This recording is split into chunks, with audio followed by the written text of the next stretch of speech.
All right. So one of the big stories in news at the moment here in Georgia. Again, we're shooting this on Monday, December the 5th, as I mentioned. Tomorrow is a runoff election for a Senate seat. So it's a pretty important race here. So the Democratic Party has already won the majority, retained the majority in the Senate, but if they can win this seat, then obviously for the Democrats, it's an extra cushion for trying to pass things through the Senate. Of course, if the Republicans win the seat, then it's that much closer of a Senate divide. And it's the showdown is between Senator Raphael G. Warnock and you've heard this name before, Herschel Walker, former Sound familiar? former Georgia running back. You know, made all kinds of records in Georgia. One of the powerhouse football players to come out of that region, maybe ever, frankly. Yeah. They wanted to have a interesting professional career. Anyway, so why is there a runoff election? Well, it's just the way that Georgia has their rules set up here, and neither candidate won at least 50% of the votes. Although there was, a person did have more. I think Senator Warnock had more. It was a very close race, but I think he had a higher percentage than Herschel Walker. So if you just end the race there, I mean, someone still had more votes. I mean, at the end of the day, this is what's interesting. At the end of the day, someone still had more votes, period. But no, they don't do that in Georgia. They go to this runoff, and people have to come out and vote again between these two candidates to try to see if someone gets at least 50% of the vote. 10 states have runoffs. I'm looking at an article, by the way, on the Washington Post. 10 states use runoffs in primary elections, but only Georgia and Louisiana use it for general elections. The Georgia system was created in 1964 by the urging of Denmark Groover, who blamed black voters for a re-election loss and proposed runoffs. He later acknowledged the runoff system was intended to suppress black political representation. All right, so he admitted this, and now you fast forward 58 years later, it's the first race in history where you have two black men competing for a U.S. Senate seat. But anyway, it's just interesting that the setup still exists today.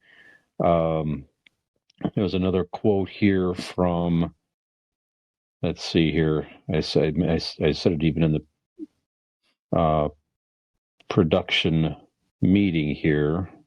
But that's what I'll find more quotes here. But basically, it's a system admittedly to set up to not to make it harder for black voters to make a impact on the result, right? So some historians have said that basically it's here it is here. It's this person was a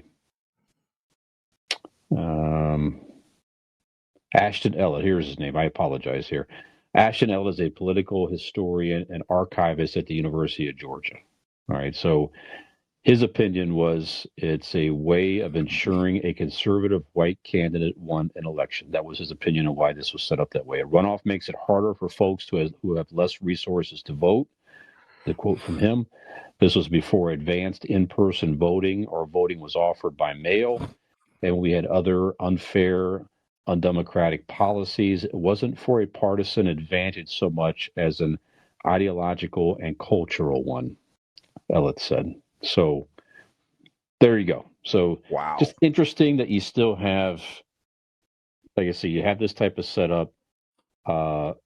I guess you would have to have a bill pass or something to change the voting laws in the state because it's all controlled by the state. So I don't know, just very crazy, interesting. So at the end of the day, you are going to have a black candidate in this example win, of course, but just because it happens to be against two black candidates against each other.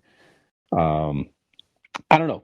It's just a bizarre setup in my opinion, and the fact that they admitted that it was intended to oppress people, that it still exists, is really astounding. So I don't know, Keith. You probably have a lot of opinions on this. What do you think about the whole runoff setup in Georgia in general? Any thoughts you have on all this? I would need a whole show to really cover Yeah. this. I tell you. Um, I know you didn't mean this way, so I'm not coming down on you. But interesting is not the word I would use. It's shameful to me. Sure. Yeah. Yeah, it's shameful, and it's not surprising. And I'm going to say this: I get so annoyed when something suspicious happens that seems oppressive. And when somebody speaks on it, it's always some person going, "Well, you always got to bring race into this." Who's the right person saying that? And this is for reasons like this, because it usually is. Unfortunately, it's sad Mhm. it has to be that way, but it usually is. And it's always something that's so slick and passive aggressive that you don't know about it. And just because you don't know about it doesn't mean it doesn't exist. Because I'm sure you didn't know nothing about this till you read about it, recently. That's right. Yep. So this is really, really sad. And this is just a modern day grandfather clause, is what it is. Mhm. When blacks had won the rights to vote, so they threw that little wrinkle in. Yeah, you can vote if your grandfather owned property. And that was just like a way of saying, we'll come at you another way, to keep you from voting. So this is really sad that it's there, that it's in the books. And there are so many more laws like that in the country that I know about still going on. We have some places here in Ohio that have some of their towns have on their charters, blacks can't be on the street after 5:30 in the daylight. Hmm. I'm not going to name the place. Well, I should. I don't really care. But, this it's really sad that things are like that haven't been taken off the books, that haven't been changed. The fact that we have 2 black candidates should be no excuse Right. to whitewash this. But it's really, really sad. So moving on, the whole Herschel Walker thing.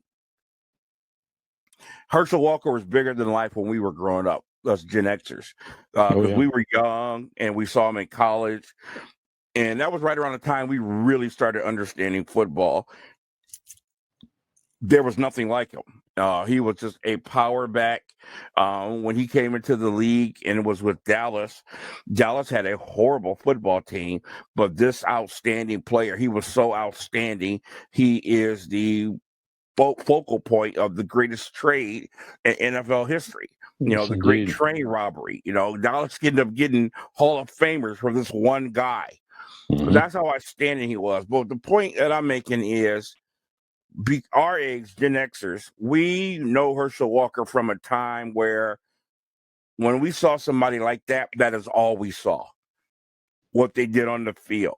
We didn't have social media. We weren't old enough to read a lot of stuff like we should have, but we didn't know nothing about his personal life, his quirks, his opinions, anything like that. To us, he was the greatest thing in the world because he could run for 200 yards in a game. So Mhm. to us, that makes you a great person when you're a kid. You know what I'm saying? And you see a football player. It's not until you get older, and especially now with social media prying in everybody's life, that you get to say, you know what, this person's kind of a jerk, or this person is this. I didn't know this person thought like that. I mean, think about it. Even now, you just think about how when Kyrie was splashing threes for the Cavs, he was the greatest thing in the world to us. It wasn't until he got popular and they put a microphone in his face. Mhm. You know what I mean? Yep. So Herschel Walker is really changing how people feel about him, how they look at him. And, I'm not going to go into all this crazy stuff, but just that whole election thing, man, they really need to do something about that. And you know what? Whoever it was that spoke up on it, good for you. They need to speak up on it more. I don't know what his agenda was. I don't want to pat him on the back too much, but they need to do something about that kind of stuff because it's utterly ridiculous. Yeah, I agree. It's still, I, it's like I said, it's just astounding. Our country should make it as easy for people to vote. Period. That's it. And it's just, and it's not. It's not. There's more and more laws like this, and there's more new laws put into place Yeah. to make it harder for folks to vote. Easy and fair too. And the Correct. only reason I want to caution you with that because there's some, some of these voting laws that were coming out. I'm not trying to play Democrats, Republicans on here, but the Democrats wanted to push the laws where, Arab women didn't have to, show their faces when showing ID. How can you not have people show ID and you match your face to their ID in this country for anything? That's stupid. Because if that's the case, any kid should be able to walk in with a mask on and show an ID to buy alcohol and don't question them then. Stupid. So fair laws. Yeah, you're absolutely right, though. Yep, I agree with you. Yeah, don't make it easy in the sense of it's easy to have a fraudulent vote and all that stuff. But yeah, if you can prove who you are, you should. It should be as simple as possible to vote fairly. To your point, so I don't know.